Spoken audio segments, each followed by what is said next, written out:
Welcome to day 2 of 7 days to perfecting your golf swing.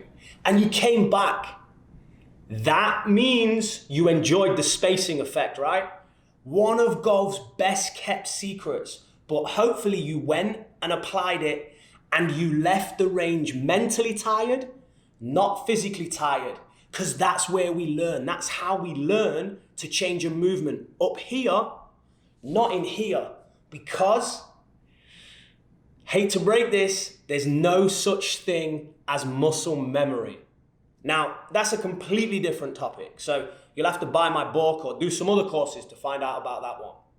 Because now what I'm going to talk about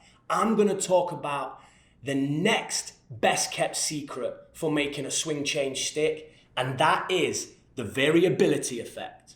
So, what is the variability effect? Well, quite simply, it's changing task. Just like the spacing effect kept our brain engaged in practice and helped us learn, variability does exactly the same.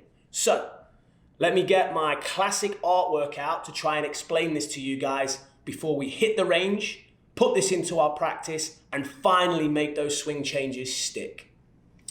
When a golfer won, and it's the same as day 1, golfer 1 is the standard golfer who doesn't really know much about how humans learn.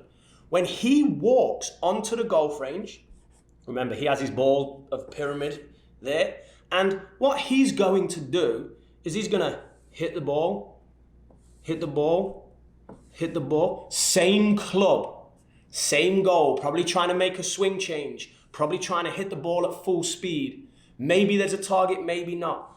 But he's doing the same thing over and over and over again. So guess what? His brain disengages.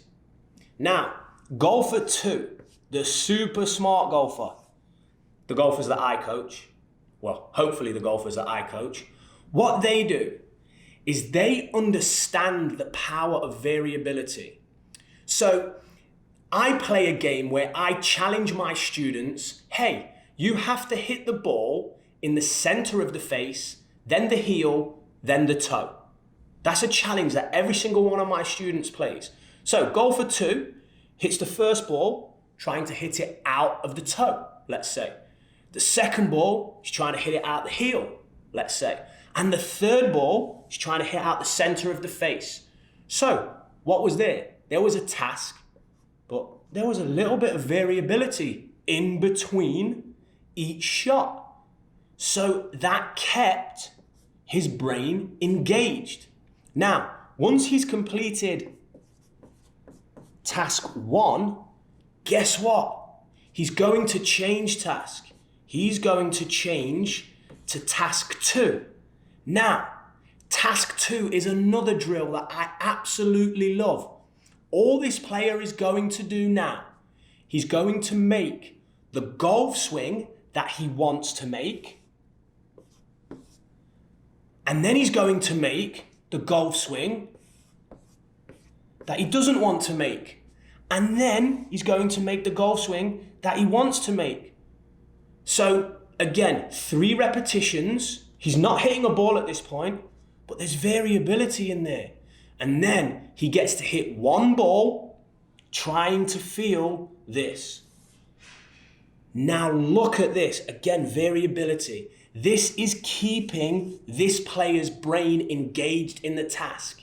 He is learning.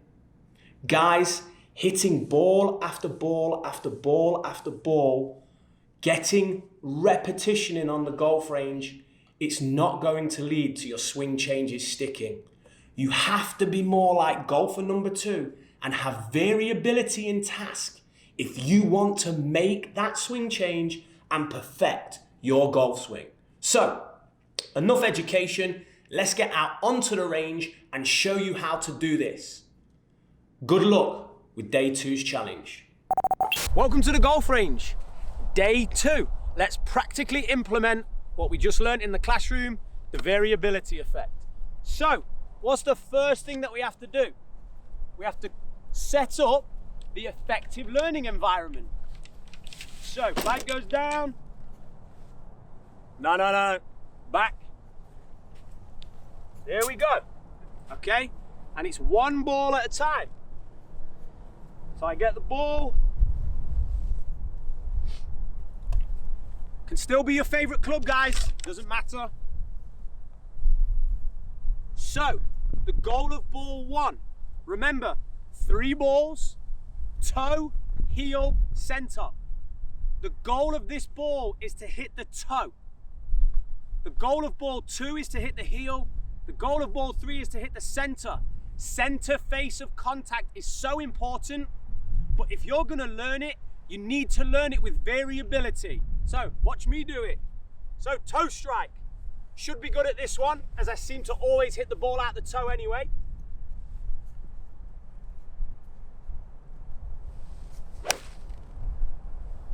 Yep, pretty much a standard golf swing, beautifully out the toe.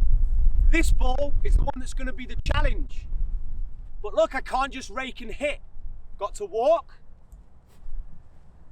Get ball 2. Okay. Now my brain's ticking over. Okay, you were successful on number 1. You hit it out the toe. How are you going to hit this out the heel? I haven't just raked and hit. Taking time. So spacing is still here and variability. So let's hit this one out the heel.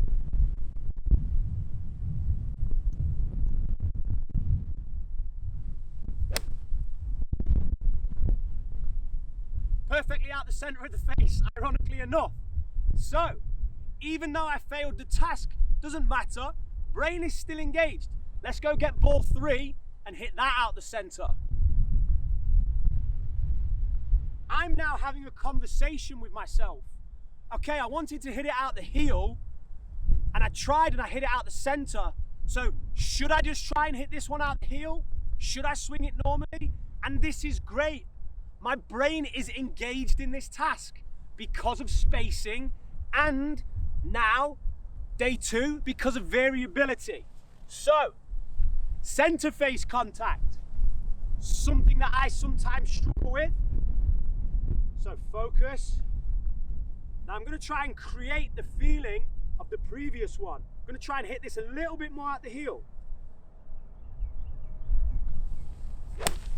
Oh yes. Super pure. So, there we go. Task 1. Now, task 2. So we switch task. Don't need ball for this one. Remember, this task was about making the move that I want to make. So I'm going to look down the range. Okay. I tend to go like this on my golf swing. So I want to be a bit more focused on my takeaway. So I'm going to feel the takeaway I want to feel. Now I'm going to feel my old move. Now I'm going to feel the takeaway that I want to feel.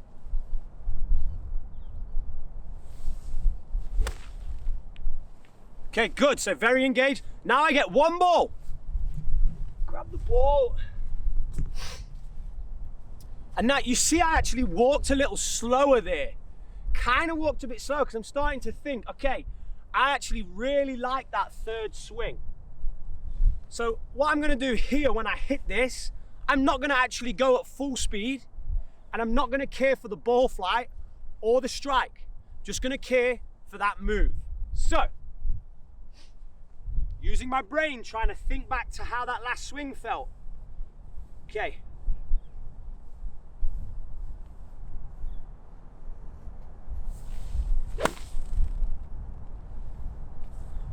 A little chunky, not the best strike, but that wasn't my goal. My goal was to the movement. Now, I'm actually happy with that. Even though the outcome of the shot was not necessarily what I wanted, I got the movement. Guess what it is? Time to change task. So I am now gonna go back to task 1, which was toe, heel, center, one ball at a time. So variability, spacing. Then I'm gonna go back to this task, the sandwich training with one ball. This is an awesome way to make your swing change stick. Add spacing, add variability into your practice, keep that brain engaged, make that swing change stick. See you tomorrow for day 3.